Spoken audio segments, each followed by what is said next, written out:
Hi friends, welcome back to my channel. ఈరోజు మా మిద్దె తోటలో అయితే ఆకుకూరలు హార్వెస్ట్కి అయితే రెడీ అయిపోయండి. ఇంకా ఈ 4 రకాల ఆకుకూరలు అయితే హార్వెస్ట్ చేస్తాము. ఇవి చూడండి, సుక్కకూర, కొయ్యగూర, తోటకూర, పాలకూర అయితే హార్వెస్ట్కి అయితే ఉన్నాయండి. హార్వెస్ట్ చేయాలి. ఇంకా మా బాబు అయితే హార్వెస్ట్ చేస్తున్నాడు ఎర్ర తోటకూరని. సీజర్ అయితే పట్టుకొని మెల్లిగా అయితే కట్ చేస్తున్నాడు. ఇంకా తను కూడా కట్ చేస్తాను అంటే ఇచ్చేసాను. తనైతే కట్ చేస్తున్నాడు.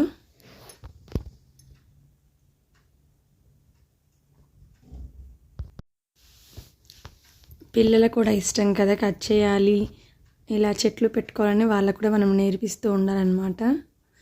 నా వీడియో కానీ ఫస్ట్ టైం చూసినట్లయితే లైక్ చేయండి ఫ్రెండ్స్, షేర్ చేయండి, సబ్స్క్రైబ్ చేయడం మర్చిపోకండి ఫ్రెండ్స్. మీరు లైక్ చేయడం ద్వారా వేరే వాళ్ళకైతే నా వీడియోస్ యూజ్ అవుతాయి.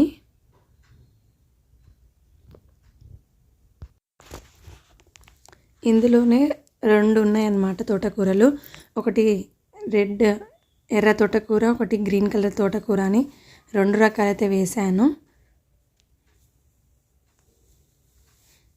ఇదే అండి గ్రీన్ కలర్ తోటకూర.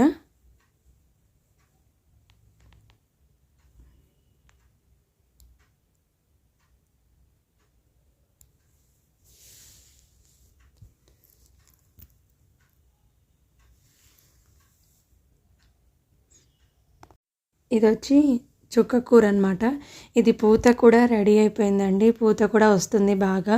ఇంకా నేను పూత కట్ చేయకుండా డైరెక్ట్గా అయితే ఇట్లా కొమ్మలతోటి కట్ చేస్తున్నాను. ఇంకా వేర్లతోటి తెంపట్లేదు. ఇలా కట్ చేసిన తర్వాత నేను ఈ ఆకులు తెంపేటప్పుడు ఈ పూతను కూడా తెంపేసి సపరేట్ చేస్తాను. ఈ పువ్వుని సపరేట్ చేసి ఎండపెట్టేసి ఇంకా మనము ఆకుకూరలు వేసుకునేటప్పుడు ఈ కూర కూడా ఈ పూతను కూడా వేసుకోవచ్చు అనమాట. ఈ ఫ్లవర్ని, అవి సీడ్స్ అన్నమాట. అవి పూత వచ్చిందంతా సీడ్స్. ఇంకా అవి వేసుకోవాలి. ఇంకా మనం డైరెక్ట్ కొనాల్సిన అవసరం లేకుండా మన మిద్దె తోటలోనే మనం సీడ్స్ కూడా తీసుకుంటున్నాము. మనకు కావాల్సినప్పుడు ఆ సీడ్స్ కూడా వేసుకోవచ్చు అనమాట. ఇది వచ్చి కొయ్యగూర. ఇది కూడా పూత కూడా రెడీ అయిపోయింది. వీటిని కూడా కట్ చేస్తున్నాను, కొయ్యగూరని కూడా.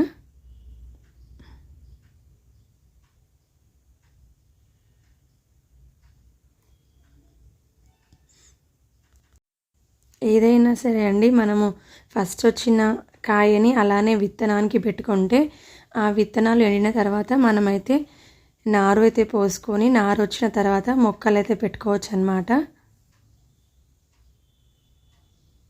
ఇది పాలకూర కూడా తెంపేశాను, మళ్ళీ అయితే వచ్చింది చూడండి, పెద్దగానే వచ్చింది.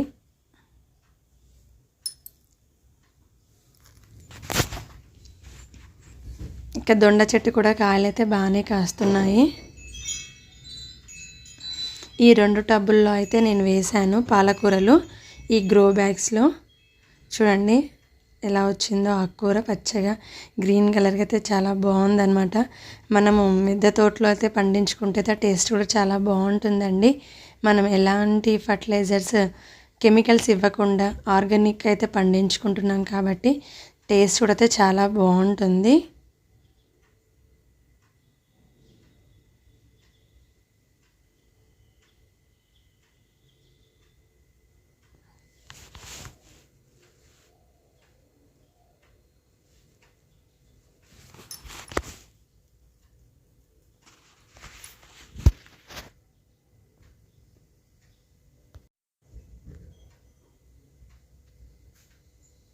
ఇలా అయితే ఆకుకూర కూడా తెంపేసాము. చూడండి టేబుల్ నిండా అయితే ఆకుకూరలు ఉన్నాయి. 4 రకాల ఆకుకూరలు అండి హార్వెస్ట్ చేసాము. పాలకూర, చుక్కకూర, తోటకూర, కొయ్యగూర అన్నమాట. ఇంకా ఇవి ఒకటేసారి వండకుండా కొన్ని మా సిస్టర్ కూడా ఇస్తాను. ఈరోజు ఈవినింగ్ వెళ్తాము. ఇంకా మా సిస్టర్ కూడా అయితే కొన్ని ఇచ్చేస్తాను. వీడియో నచ్చితే లైక్ చేయండి ఫ్రెండ్స్, షేర్ చేయండి, సబ్స్క్రైబ్ చేయడం మర్చిపోకండి ఫ్రెండ్స్. బాయ్.